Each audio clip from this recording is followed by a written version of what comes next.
Hola, buenas tardes, o noches o días, depende cuando vean este programa. El pasado domingo 24 de marzo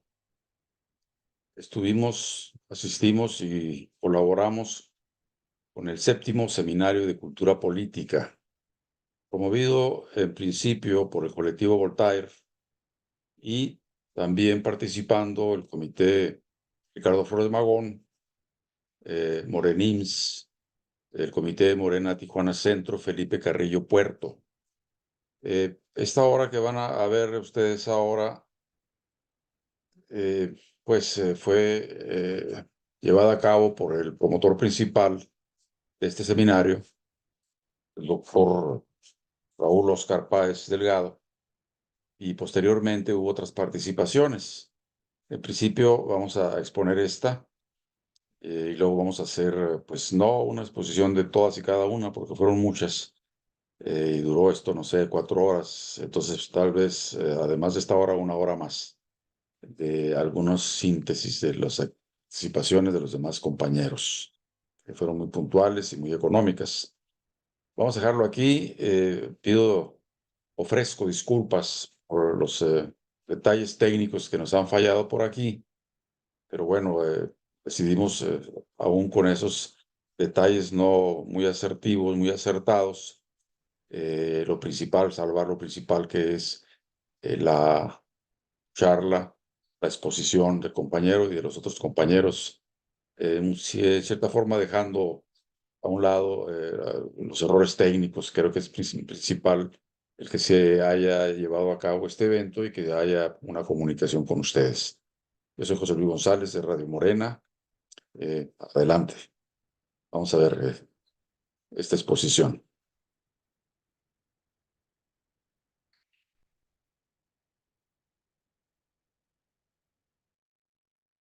Inicialmente iba del llamado colectivo Voltaire, cuyo nombre evoca a un gran hombre eh, conocido sobre todo por el principio de tolerancia que él defendió en su momento, el gran Voltaire.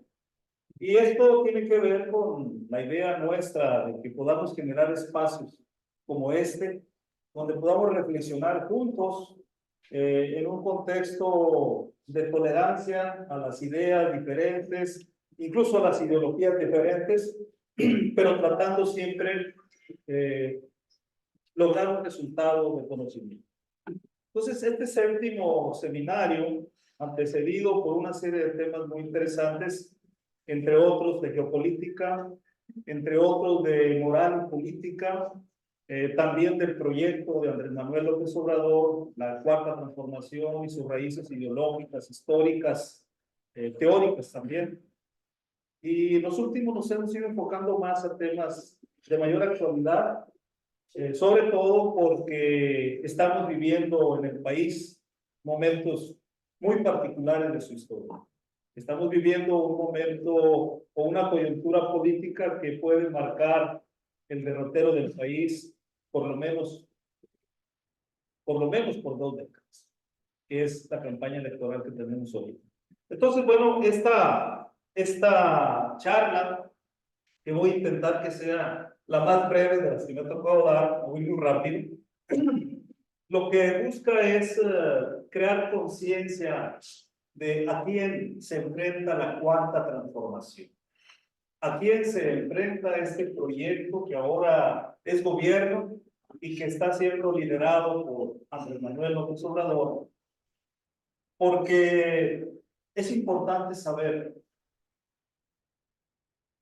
quiénes son los detractores y los impulsores de toda una serie de elecciones que pretenden impedir que esto siga avanzando.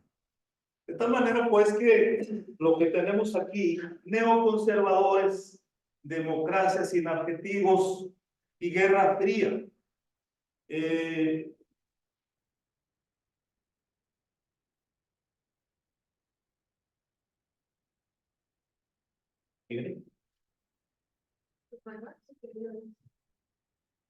Y Guerra Fría, pues trata de responder a esas preguntas que están ahí.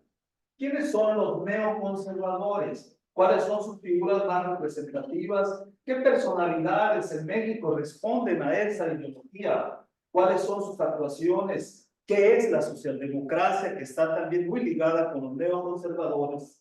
¿Quiénes son socialdemócratas en México? ¿Cómo se relacionan con los neoconservadores? ¿Cuáles son sus actuaciones en común durante las elecciones de 2024 y la Guerra Sucia? ¿Cuáles son sus propuestas? ¿Cómo se relacionan ambas corrientes con la guerra sucia? ¿Qué hacer frente a eso? Y al final vamos a dar una pequeña reflexión en términos de la situación del movimiento de transformación en Baja California. Y para abrir boca, miren, aquí tenemos prácticamente lo que se suele denominar la geografía política, pero la hicimos en pastel. Esto es lo que tenemos nosotros en la realidad para el país. Un conjunto de fuerzas políticas de los neoconservadores, que vamos a identificar, los socialdemócratas, la democracia cristiana, la ultraderecha, otras izquierdas diferentes a lo que es la coalición Sigamos Haciendo Historia, y Morena y la 4T. Y ya visto en términos de nombres rápidamente, los neoconservadores se remontan varias décadas atrás y tienen que ver justamente con aquella propuesta que hizo Ronald Reagan de un libro que publicó que se llamó La Revolución Conservadora. Ese libro marcó toda una pauta de transformación en el mundo junto con Margaret Thatcher, que había iniciado un programa neoliberal en Reino Unido.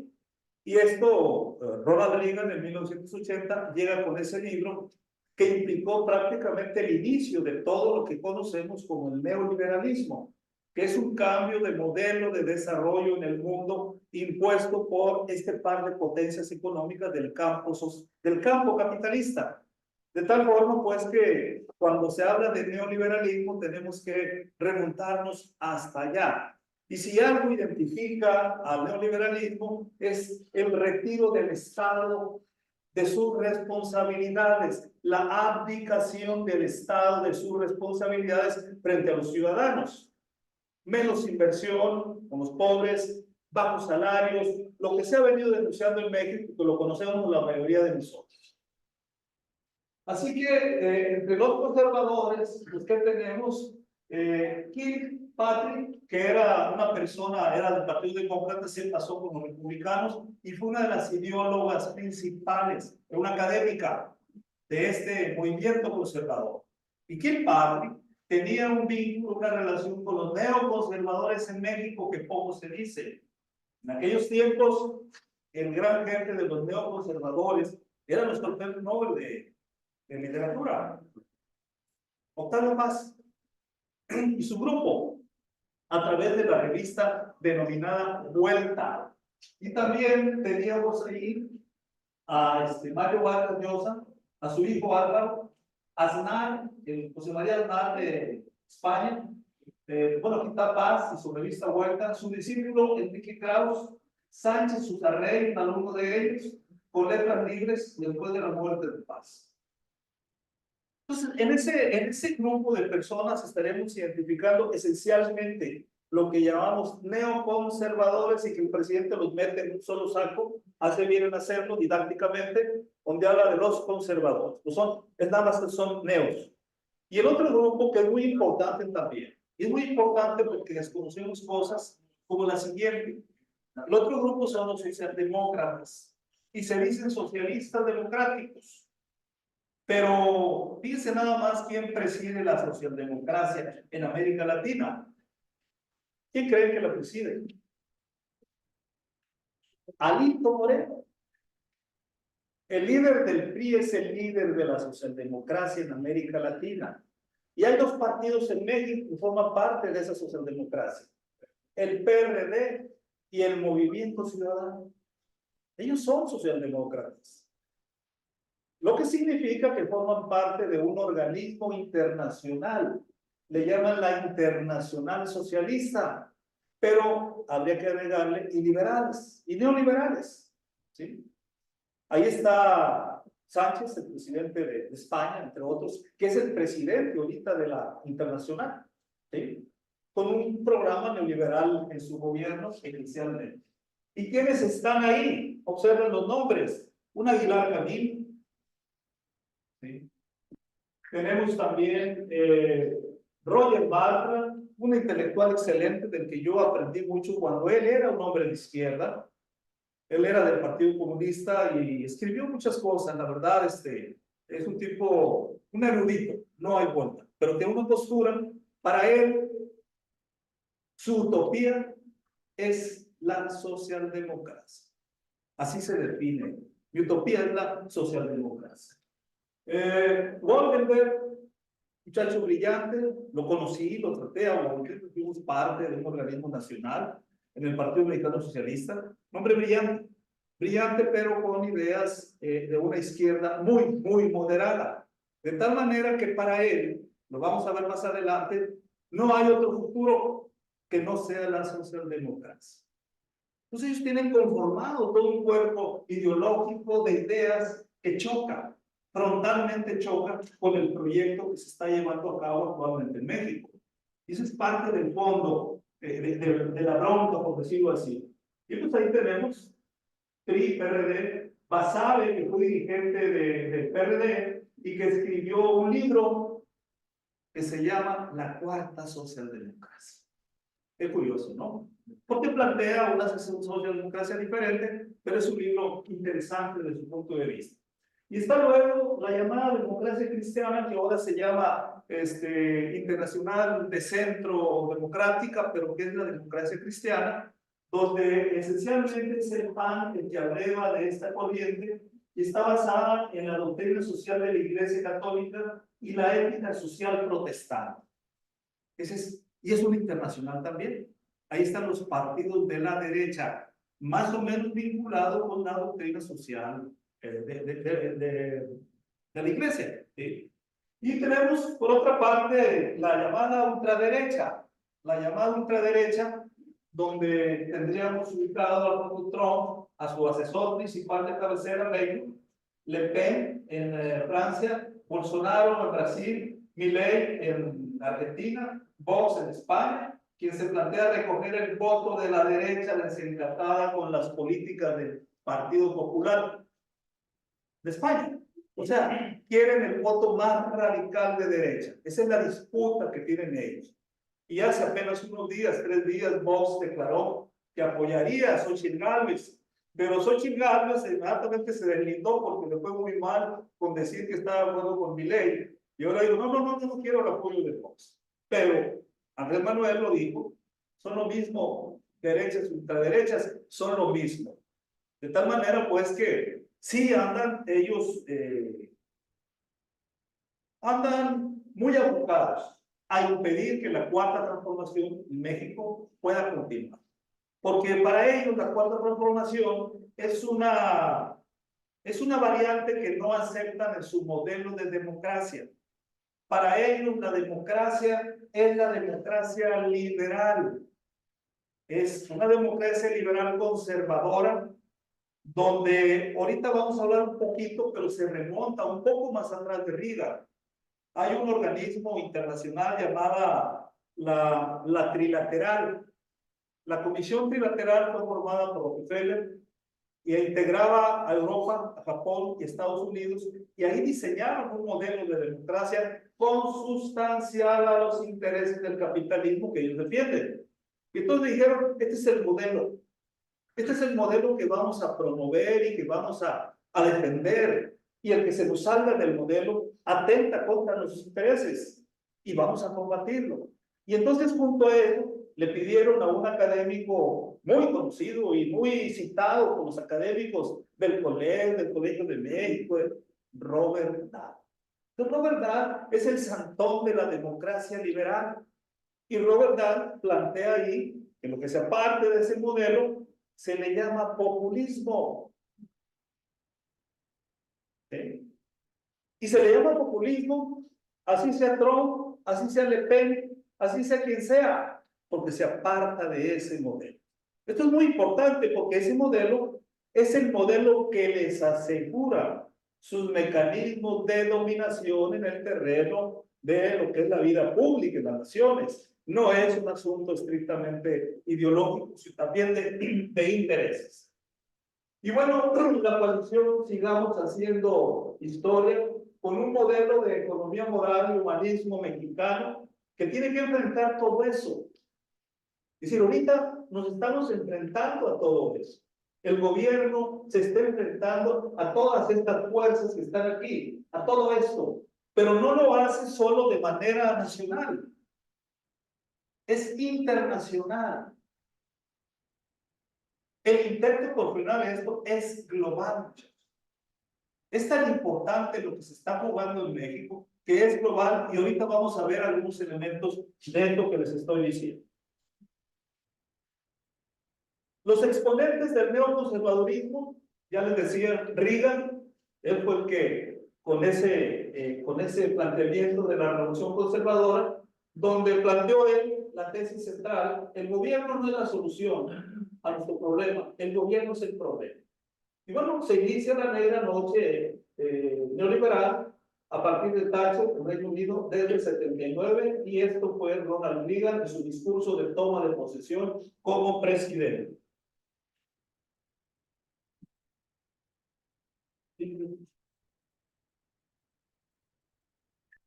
Ahí está, un pequeño paso mental. Sí, entonces, el primer presupuesto de Reagan, pues, ¿qué hizo? Reducir toda la inversión de tipo social. ¿Sí? Y empezó todo eso que ya conocemos, a lo que no me voy a detener porque no es parte de la práctica, pero sí algunos aspectos. Todo su objetivo era adelgazar el Estado, la abdicación de las responsabilidades sociales del Estado en favor de los pobres. Y ahí empezó todo eso. Y miren nada más, algunos de los que tengamos canas desde hace rato, pues seguramente nos acordamos de esa persona. Una intelectual, una académica que venía del Partido Demócrata, pero que se sumó a las huestes de Ronald Reagan y se convirtió en una de las principales voceras de los neoconservadores, de una vertiente de los neoconservadores. Y hay un vínculo que en algunos trabajos que yo he encontrado de investigación, un vínculo de este personaje, de Jane Kilpatrick, con los neoconservadores en México, el equipo de Vuelta. Vuelta nace justamente esa revista en los tiempos de Reagan. Y ahorita vamos a ver qué creó Reagan para ayudar a ese tipo de grupos y ayudar a fomentar la democracia. Creó este organismo. Y todavía existe. Este organismo se creó, la llamada Fundación Nacional para la Democracia, que fue creada por el Congreso en 1983 y estaba dirigida por Carl Gerstmann, un ex colaborador de Jane Kilpatrick, y fue creada para apoyar a instituciones democráticas que luchaban contra dictaduras como Argentina en aquella época o en el seno de los países del este. Pero, ¿qué democracia defienden? El modelo de democracia de ellos.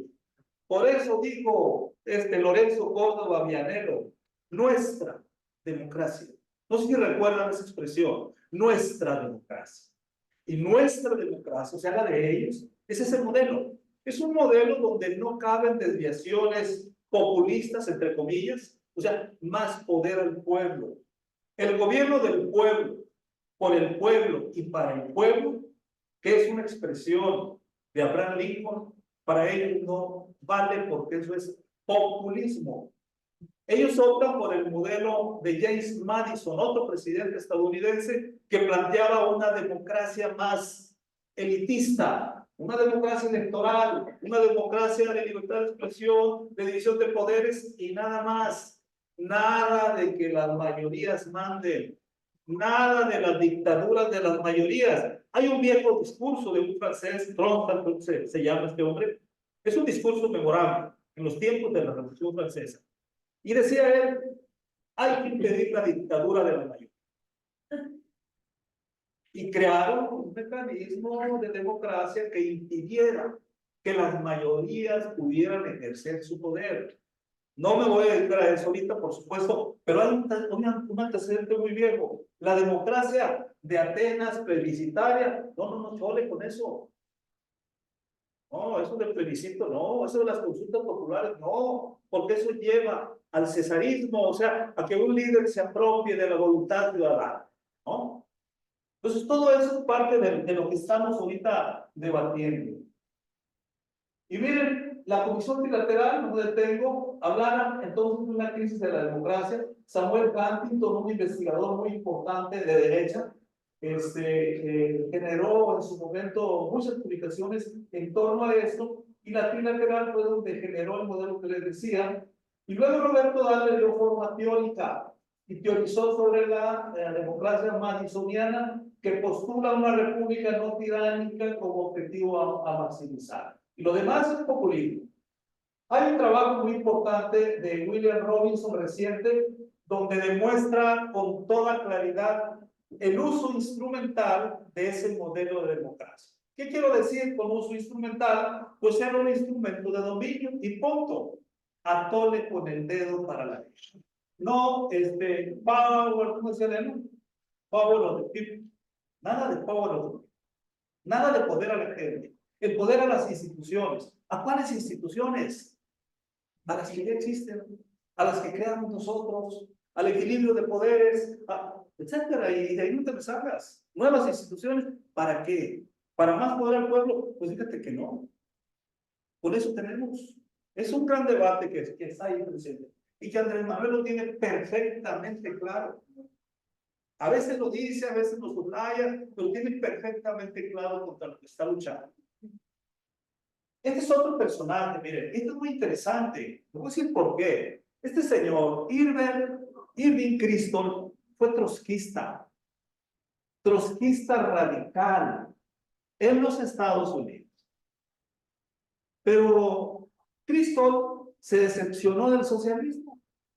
Pero nunca tuvo fe en el socialismo de la Unión Soviética, porque era al contrario. El trotskismo estaba en contra del socialismo de la Unión Soviética, lo sabemos. Y entonces se acercó a los conservadores, y se acercó al gobierno de Reagan, y se acercó al gobierno de Bush, y son los neoconservadores los que apoyaron, teorizaron sobre las guerras en Irak, en Afganistán, en Libia, con su teoría de un nuevo siglo americano. Los neoconservadores son de esa teoría. Me falta un personaje por ahí, Wolfowitz. Wolfowitz también es un neoconservador que dijo, hay que impedir a como de lugar que no emerja ninguna potencia capaz de disputarle a los Estados Unidos el poder y la conducción ahora que ya no hay Unión Soviética. Entonces planteaban un siglo. Sabemos que eso ya se acabó, pero así lo plantearon ellos. De tal forma que Kristol tiene una fundación también, es muy reconocido. Y entonces, veamos esto, por ejemplo, otros neocons, la señora Victoria Nuland, esposa de Robert Kagan, ¿sí? ¿Quién es la señora Nuland? Acaban de destituirla. Ella es la que forjó la guerra de Ucrania. Ella fue la que impulsó esa guerra, anduvo allá repartiendo panecillos en medio del Maidán. Todos sabemos que es el Maidán, que fue la revolución de color que hicieron allá para destituir a un presidente, un golpe de Estado, que suscitó el problema que actual estamos viendo.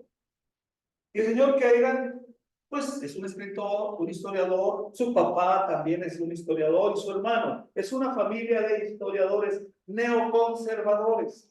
Pues todos ellos tienen una gran influencia en México y todos ellos tienen una relación con los neoconservadores, diría Krauss, tropicales. ¿Por qué hay neoconservadores tropicales?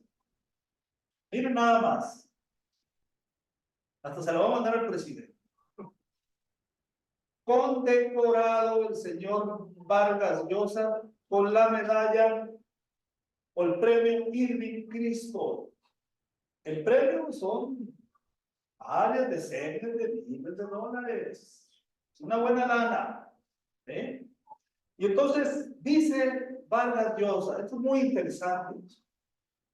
Dice, estoy especialmente reconocido a quienes me han otorgado este premio, porque según mis consideraciones, se me confiere no solo por mi obra literaria, y esto es lo importante, sino también por mis ideas y tomas de posición política.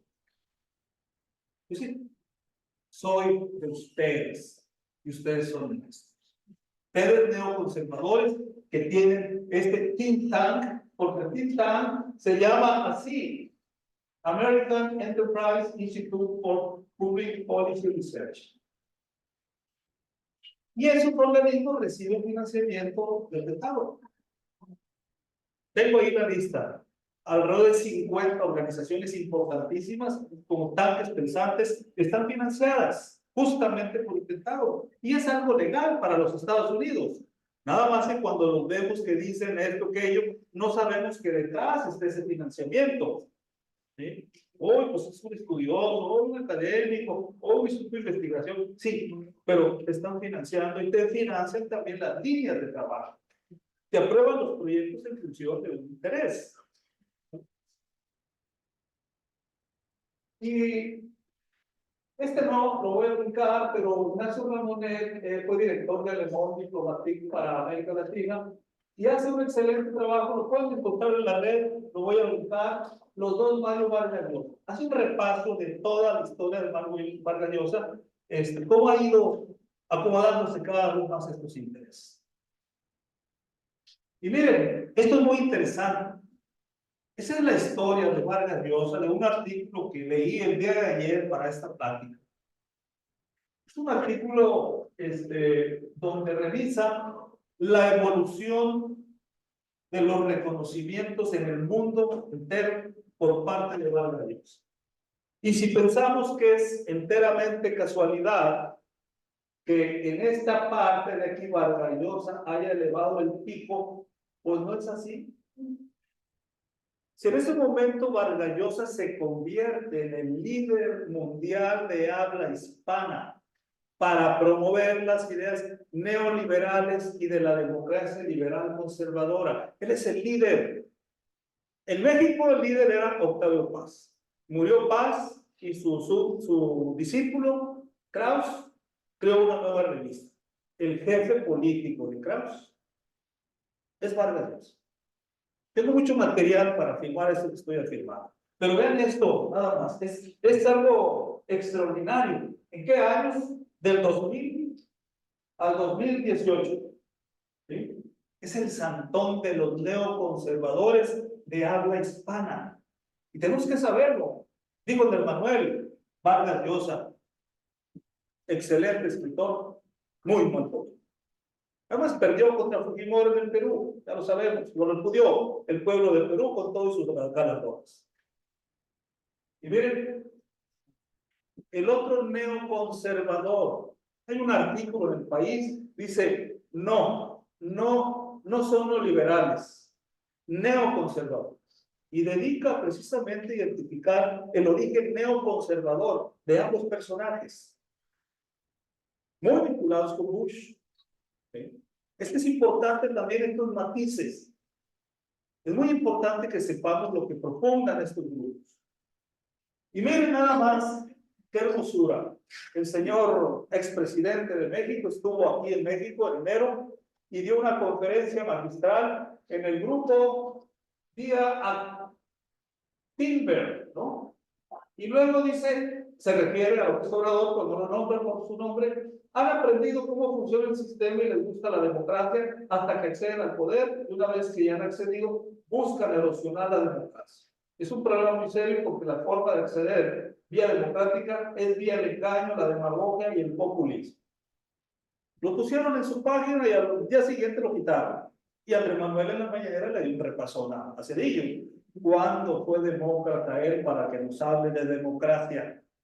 Nosotros rescatamos al pueblo de la miseria y él rescató a los ricos, a los bancos con el FOAPROA. Le puso una muy buena. Pero Cedillo, igual que Calderón, son uña y mugre con José María Aznar y con Vargas Llosa. Son parte del mismo equipo. Y ahorita vamos a ver que Salinas Pliego también es parte de este equipo.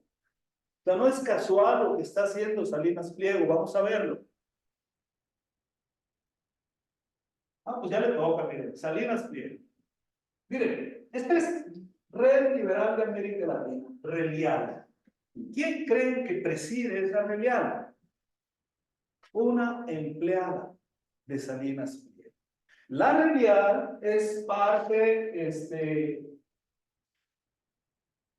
de la Internacional Liberal que dirige Vargas Llosa y que tiene financiamiento de la Fundación Friedrich Naumann para la Libertad de Alemania. De ahí reciben fondos. Y miren, mesa directiva, presidenta Berta Pantoja. Me voy para acá. Junta honorífica, consejo consultivo, Mario Vargas Llosa. También es un cubano. Mario Vargas Llosa. Sergio Sarmiento. ¿Quién es Sergio Sarmiento? Todos lo conocemos. Jefe de noticieros, instrumentador, ideólogo de Salinas Pliego, que no me voy a meter al problema que trae ahorita con los centavos del SAT, no, para no desviarme. Y miren nada más, aquí está la señora Pantoja, y aquí está el señor Sarmiento. Hay una organización, un Camino de la Libertad, que es el Centro Ricardo Salinas Pliego. El presidente es nada más y nada menos que Sarmiento y la directora ejecutiva de la Pantoja. Y ahí se cierra el círculo.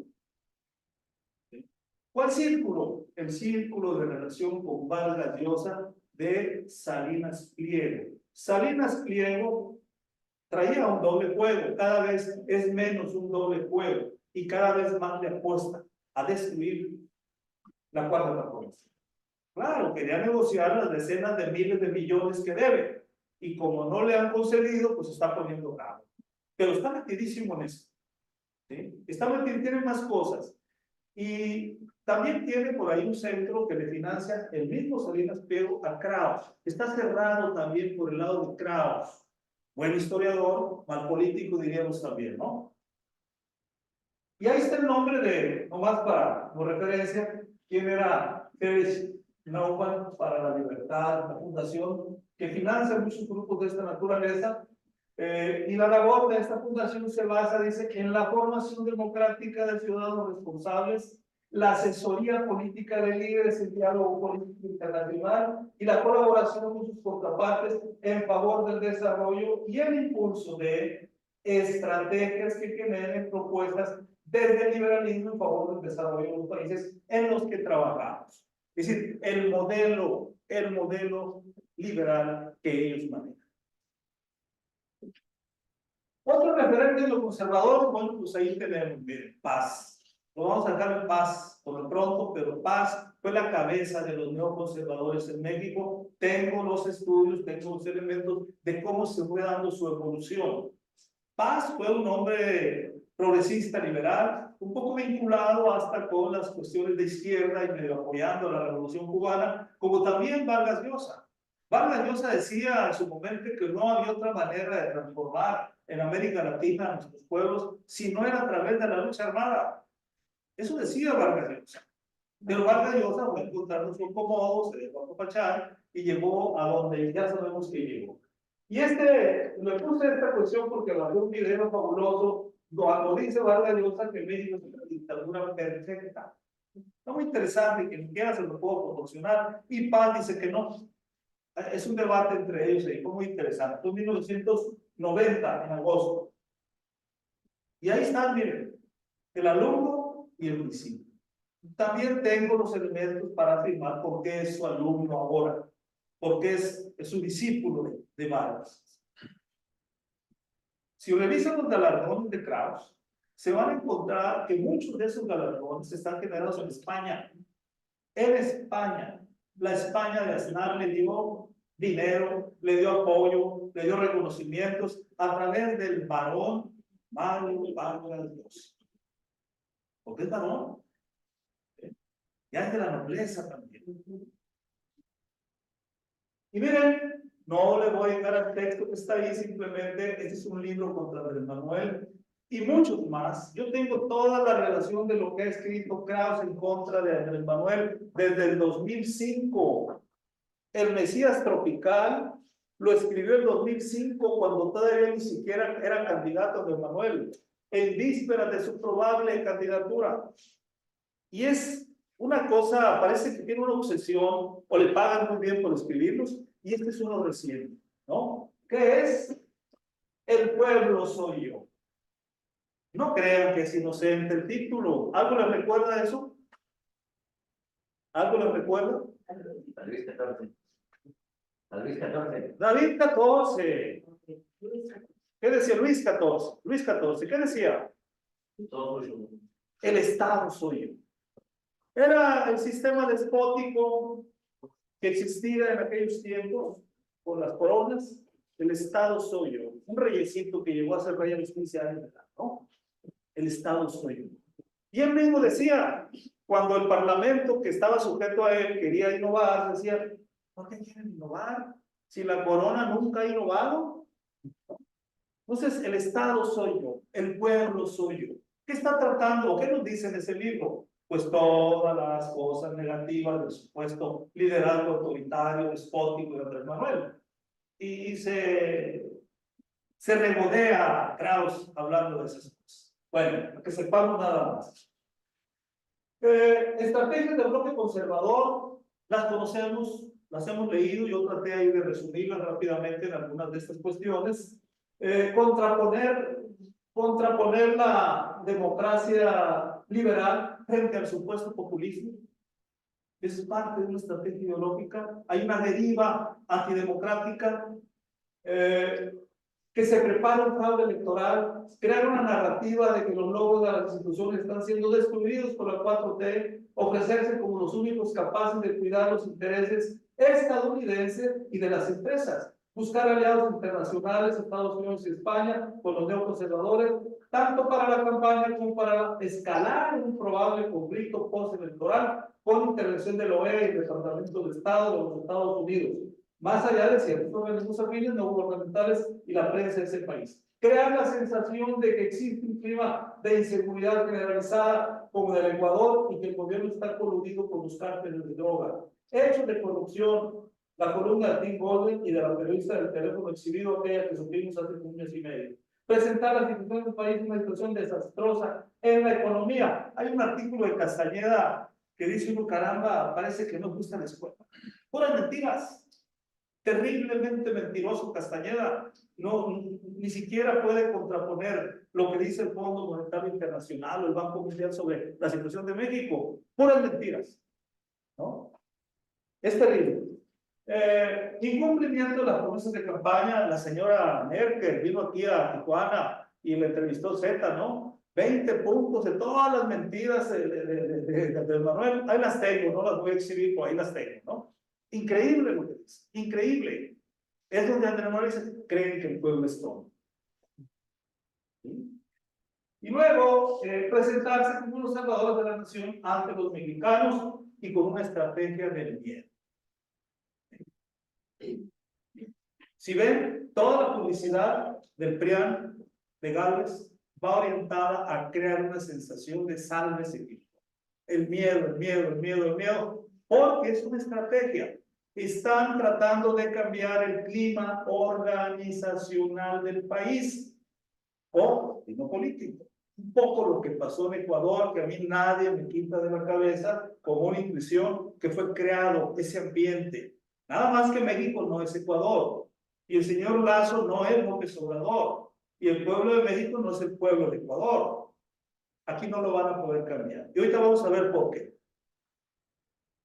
Bueno, pues miren, el 15 de julio de 2020, 30 intelectuales sacaron un documento que le llamaron, así como dice de arriba, contra la deriva autoritaria y por la defensa de la democracia. Y que ahí se expresó justamente la alianza entre neoconservadores y socialdemócratas. Es un documento que hay que leerlo, porque ahí están todas las ideas fundamentales que manejan estas gentes. Ahí está todo. Exprimieron el exceso, ahí está todo. Y ahí están, miren, ¿quiénes son los firmantes? Héctor Aguilar Camín. Nosotros cuando estábamos chavalillos, más jóvenes, Mamín.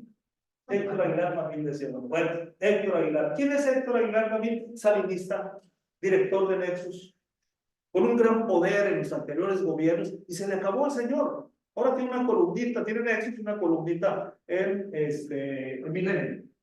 Agustín Basabe, que escribió el libro de la cuarta socialdemocracia, dirigente del PRD un tiempo, publicista, etcétera, ¿no? Jorge Castañeda, que luego no lo conoce, ¿verdad? Comes y te vas, ¿no? Comes y te vas. A recomendación de Castañeda Luma. Federico Reyes Heroles, secretario de Energía, ¿con quién? Con Calderón, ¿no? ¿Quién más firmó? Enrique Grau, mírenlo nada más el señor ahí, le puso una foto muy guapo, le puso. Soledad Baeza, una escritora pues, del régimen siempre, Ángeles Mastreta, escritora también, Beatriz Páez Viergo, ultra reaccionaria y conservadora. ¿Sí? Luego, Ricardo Pasco, compañero Padilla, ¿quién es ese señor? Usted lo debe haber conocido. No veo, Ricardo Pasco. Fue de los líderes principales del partido trotskista PRT. Fue de los líderes de Catalino Zavala. Ricardo Pasco tiene una manita así, deforme, por una cuestión congénita, pero siempre fue muy radical. Pero en el gobierno de Fox, un grupo de trotskistas se metieron al gobierno, igual que los neoconservadores con Reagan, y lo nombraron a él embajador en Cuba. No, es tremendo y terrible lo que ahora dice este señor. Macario Esquetino, del PRD, economista del ITAM, y ahí está Macario Esquetino. José Goldenberg viene del ITAM, Movimiento de Acción Popular de la UNAM, ahí junto con, en ese momento, muy cercano con Tito Rebolledo, hijo de Adolfo Sánchez Vázquez, Pascual Moncayo, el mismo Córdoba, pero el papá de Lorenzo, un excelente compañero, por suerte. Yo lo conocí a Waldo y lo traté, un tipo brillante, pero siempre muy tendiente al centro, derecha, dentro de la izquierda. Esposo de Julia Carabias. Julia Carabias fue la titular de Medio Ambiente en el gobierno de Cedillo. Esas cosas no eran casuales, compañeros. Esos acercamientos no son casuales. Gabriel Said, un empresario, poeta, escritor del grupo de Krauss. Y Roger Bartra, un excelente intelectual, viene del Partido Comunista, es de origen catalán. Javier Sicilia, que ya lo conocemos, poeta. Francisco Javier Ugalde, hermano del otro Ugalde, que ya conocemos. Sheridan, escribe en el Universal. María Marván, también una política, al PRI, ahí no lo identifico muy bien. Julio Frei Mora, compañeros, ¿conocen los de Morenís? Fue secretario de Salud en los tiempos de la privatización de la salud. ¿Sí? Y luego, Antonio Lascano Araujo, ese es un hombre, yo no sabía quién era, pero dije, no puedo saber quién es tijuanense, es de Tijuana. Sí. Y es un científico reconocido, hay que decirlo con todo respeto. Y ahí viene el resto, pero no lo voy a leer el resto, porque algunos otros están por ahí. Bueno, ya vamos casi a terminar. ¿Qué dijeron? ¿Qué dijeron del presidente en ese documento?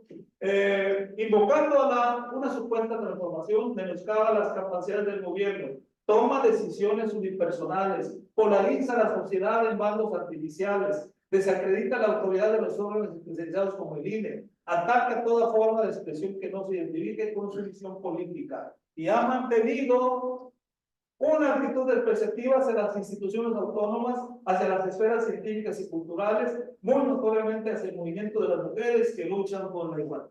Todo eso es el maldito. El pueblo soy yo. Y ahí está Goldenberg, miren, ese foro lo organizó un movimiento ciudadano. A ese foro vino Pedro Sánchez, el presidente de España. Y el foro, vean cómo se llama. El futuro es socialdemócrata. advirtió el riesgo de la democracia en México a partir de que se mantenga un país dividido, fragmentado y polarizado, que no ha valorado ese espacio que se construyó a lo largo de décadas para que la diversidad que coexiste en nuestro país pueda tener modelos de convivencia. Ese es su ideal de democracia. Que pueda la diversidad tener modelos, espacio para la convivencia. Y ya vamos a cerrar esto, compañeros. El modelo de gobierno de la 4. A mí me parece sumamente interesante esto. Acaba de publicarse un artículo antier por parte de Ricard, ¿cómo se llama? Carlos Pérez Ricardo. Carlos Pérez Ricard. Interesantísimo. Dice, Andrés Manuel es un fenómeno de estudio que bien harían los conservadores de ponerse a estudiarlo. Entonces, Andrés Manuel ha construido un proyecto de transformación democrática y popular a partir de sus trabajos y de su experiencia práctica, de sus libros.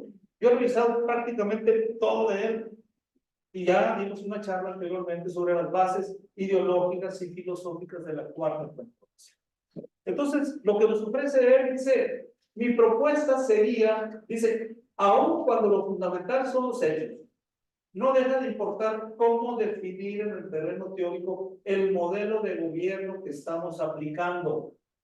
Y le dice humanismo mexicano. Ahí lo digo por primera vez.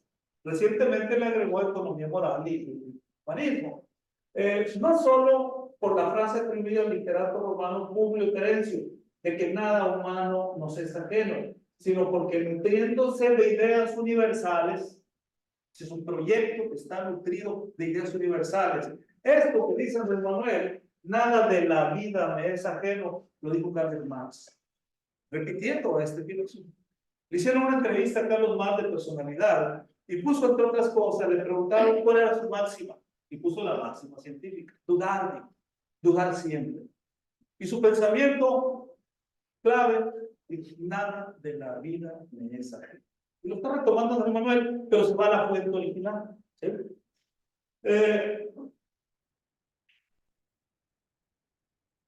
Esto lo haremos después.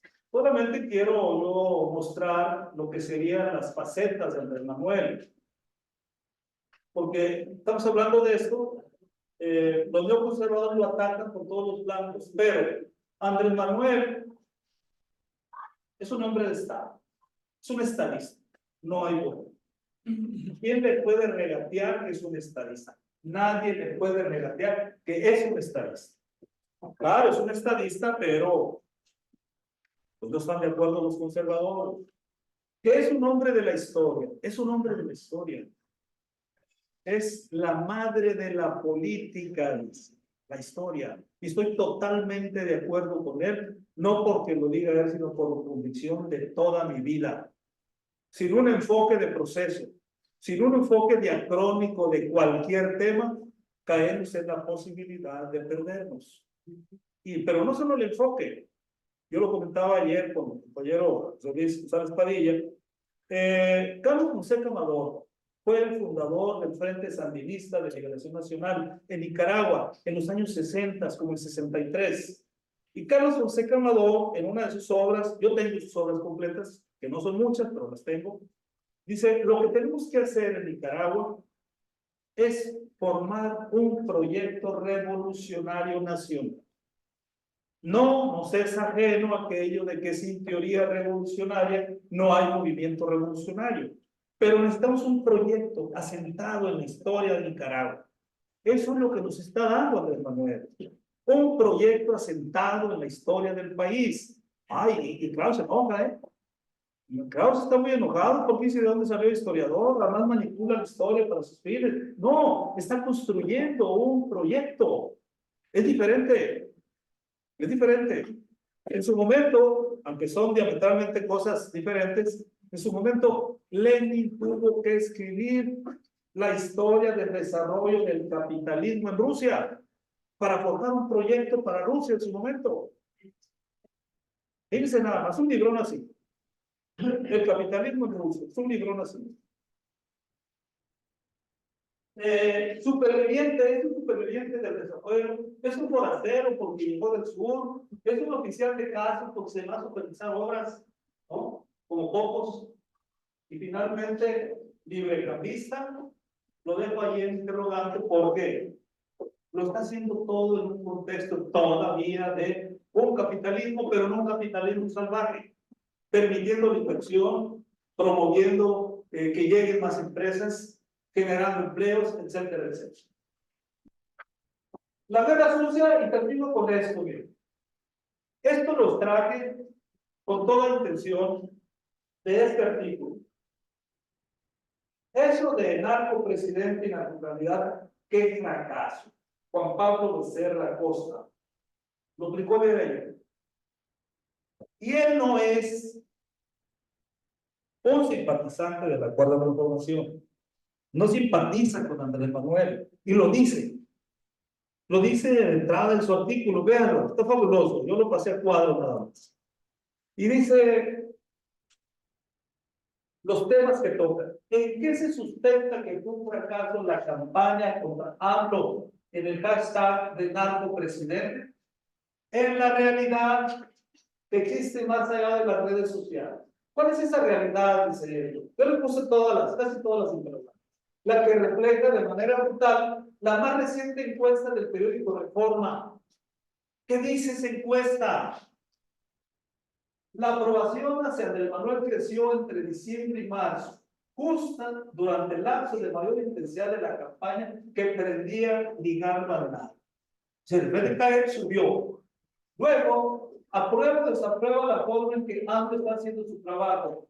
Su aprobación se disparó del 62% que tenía en diciembre hasta el 73% en marzo.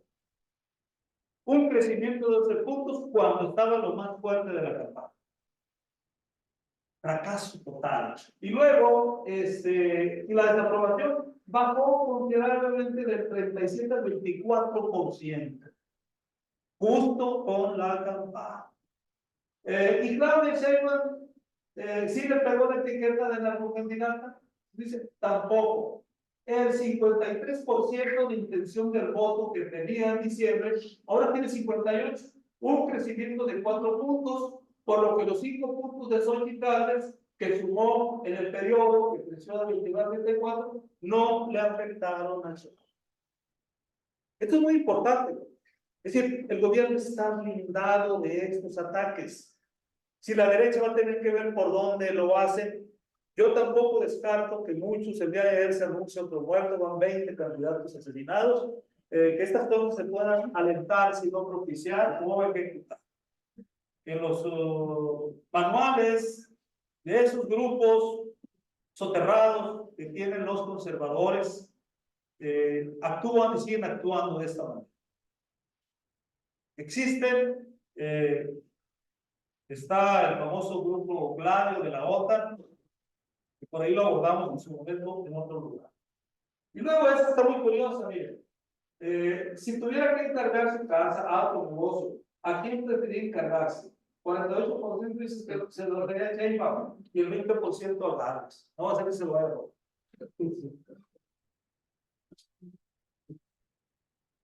Lo vamos a dejar aquí. Yo con esto lo dejaría. Esto sería ya para una parte final. Miren, preparé una especie ahí de temas resolutivos sobre la situación actual de Baja California, pero lo veremos más adelante para dar paso a nuestros compañeros. Esto es solo para un repaso a lo que consideramos es la cultura prianista. Y yo he venido alertando junto con otros compañeros de que el movimiento de transformación, especialmente Morena, se ha venido llenando de gente y que van a conformar y están conformando una especie de PRIAN dentro de Morena. Y esa cultura política no es tiña, como dijo el otro, no se quita tan fácilmente. Ya lo tocaremos esto y yo pues les doy las gracias por su atención y vamos a dejar de lado las preguntas porque hay un formato, si al final hay preguntas, pues se hacen y las respondemos a quienes corresponden, si les parece, para que otros compañeros intervengan. Les agradezco mucho y espero que haya servido este espacio para aclarar algunas cosas.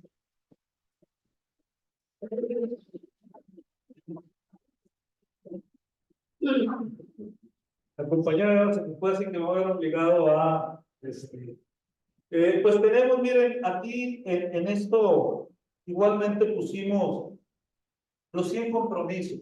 Ahí están los 100 compromisos, uno a uno, de tal manera que tenemos este primer apartado de la llamada República Justa, Honesta, Participativa y Responsable. Aquí vienen los temas y le pedimos al compañero César que preparara esta parte, así que por favor pase a que dé su punto de vista sobre esos temas. No tiene que abarcarlo todo porque aquí nos hay, ¿no? Pero el compañero César va a dar una opinión sobre esta parte, está asignado. ¿No estaría bien un descanso de 5 minutos? ¿Alguien está de acuerdo en la propuesta? Sin descanso, adelante. Ahorita te dan 5 minutos. Sirve que el compañero se... Gracias, Gerardo. Muy bien.